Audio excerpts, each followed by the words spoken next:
Do you want to make a party wine which is quick to ferment, quick to mature, and one that everyone would love? You can make it in big batches, small batches, take it to the party, and you'll be the star of the show.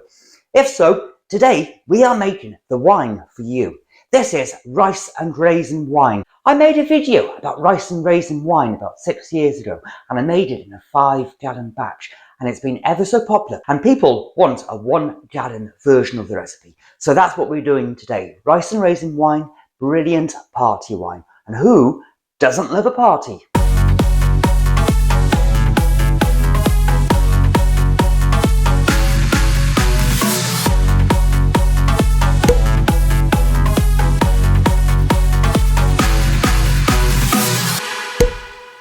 The first thing you want to do is grab yourself a 5-gallon fermentation bucket and grab yourself your rice and your raisins. For the 1-gallon batch, you want to add to your fermentation buckets 1 kilogram of normal long grain rice. You can use brown rice if you want to. It adds a slightly nuttier, almost sherry-like style flavour and aroma to the wine. But I like using general purpose, long grain, simple, basic rice. You also need 1 kilogram of dried fruit. Raisins or sultanas both work really well.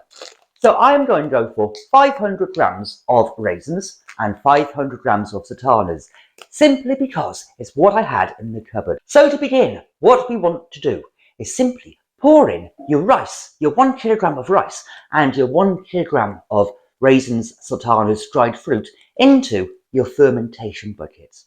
Obviously making sure you've cleaned it and sanitized, sterilized it first.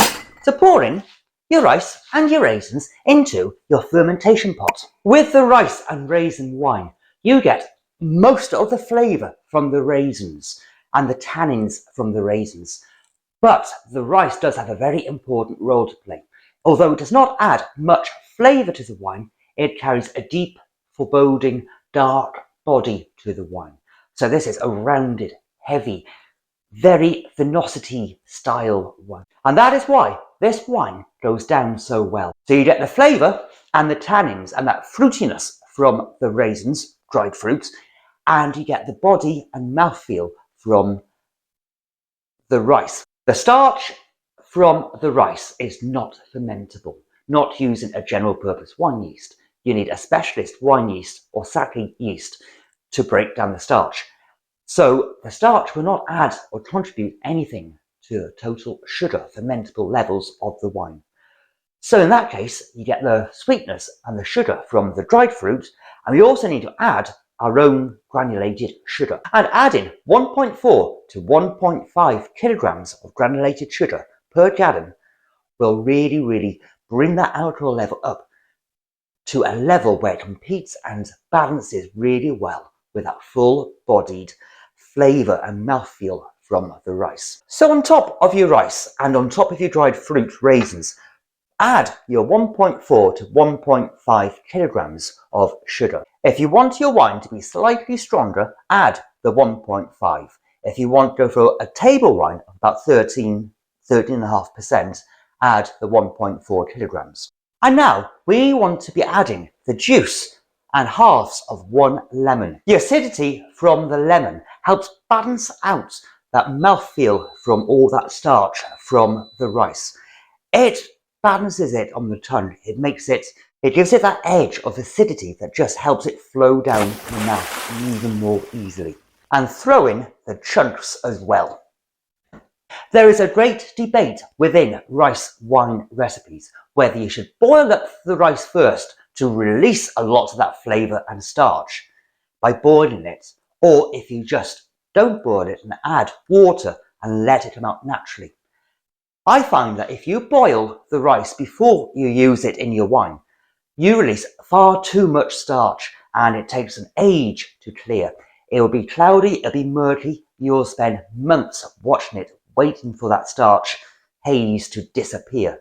So I prefer not to boil it. Instead, I pour over 1.5 litres of boiling water just to shock it briefly, and then it cools down very suddenly, and that releases enough of the starch. Bearing in mind, it's going to be sat in the water, leaching out the starch and the flavour and the goodness for the next 5 to 7 days. So pour over about 1.5 litres of boiling water just to get that sugar dissolved, get those raisins leaching out and that rice leaching out and purging together. And then you want to give it a quick swirl, a quick stir, get that sugar dissolved and all that rice and raisins working together, coming, whoa, brilliant stuff. And now we need to add another gallon's worth, or just over another gallon's worth of cold water to your mix. The rice will absorb a lot of the liquid of the water, so you want to add more than your 1 gallon's worth. I normally like to add about 1.5 gallons worth of water per gallon, just because the rice will absorb it and take it away from your finished viable liquid. So pour over about another 1.25 gallons, 1.5 gallons of cold water to your bucket. Some people do like to rinse and wash off their rice beforehand to remove any of the extra starch on the outside. But I personally do not see the point in doing that, because you want that inside of your bucket for the added density and mouthfeel of the wine. You could wash it to remove it if you wanted to. That is your choice. Play around and see what works for you. One of the beautiful things about rice and raisin wine is after you have filled up your demijohn with the liquid, you can reuse the rice and raisins for a second run. This way you would get 2 gallons of wine for the same rice and raisins. It's perfectly fine to do. You can reuse the pulp, reuse the raisins and reuse the rice. So what we need to do now is simply pour in your chosen wine yeast. I'm using a general purpose dried wine yeast because this wine does not need anything too fancy. Go basic, go bog standard, go cheap and cheerful. And now what we need to do is simply put a lid on top of your fermentation bucket. Set this aside in a warm place for the next 5 to 7 days. Let that fermentation begin. Let that yeast start doing its thing. Let the rice and raisins release their goodness and the yeast start having a big party in there and digesting the lovely fermentables and sugar. I will be back with you in 5 to 7 days and we'll continue with this rice and raisin wine adventure. 7 glorious days have passed and the rice and raisin wine has been fermenting away in your big 5-gallon fermentation buckets. I've been giving it a stir every day just to get the rice and raisins mixed into the liquid to release their goodness into the juice. What we need to do now is quite simply transfer that lovely golden, starchy, fruity liquid into a clean, sanitized, sterilized demijohn. Over the years, I have tried various different ways of extracting the juice from the rice and raisin wine in the fermentation buckets. The rice sinks to the bottom, the raisins float to the top. Everyone loves a floater. I've tried siphoning that juice in the middle between the rice and the raisins out with a siphon tube. But it takes an age because the end of your pipe keeps on getting a raisin or some rice clogging up the bits. Then you have to start over again. It's easier if you're doing a 5-gallon batch to siphon it out, but for a 1-gallon batch it's near on impossible. Oh, the aroma coming off the wine is sublime. It really hits your nose, your nostrils. It's punchy, it's strong, it's alcoholic. That rich starchiness comes through with a big fervour of punchy. It's going to be good, and that's why it's a great party wine. What I like to do is pour the liquid through a sieve or a colander or a pair of types. It's easier that way. You can just pour it straight in.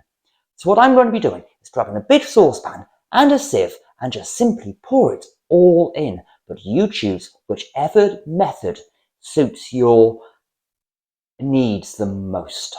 And don't forget, you can add the raisins and the rice and a bit more sugar back into the buckets and reuse your pulp ready for another second run batch.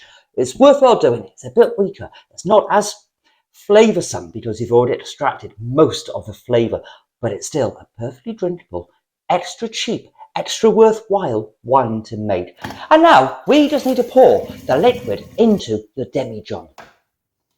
Now I did get a raisin in there, but that's no issues. That will come out when we rag it off down the line.